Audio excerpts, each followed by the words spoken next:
بسم اللہ الرحمن الرحیم۔ السلام علیکم ورحمۃ اللہ وبرکاتہ۔ نبی اکرم صلی اللہ علیہ وسلم کے اقوال مبارکہ جو زندگی بدل دے۔ تم میرے پاس حسب نسب لے کر نہیں اعمال لے کر آؤ۔ کسی بھائی کی ضرورت پوری کرنے والا ایسا ہے کہ گویا اس نے تمام عمر خدا کی خدمت میں گزار دی۔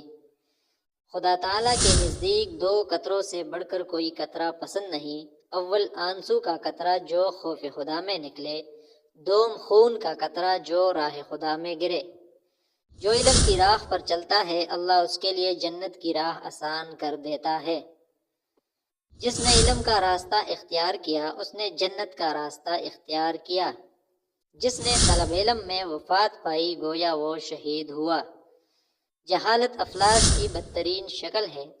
غور سے علم حاصل کرو، بغیر عمل کے علم وبال ہے اور عمل بغیر علم کے تباہی ہے۔ ہمیشہ سچی اور حق بات کہو اگرچہ کڑوی ہی ہو۔ تین عمل ایسے ہیں جو انسان کی موت کے بعد بھی جاری رہتی ہے۔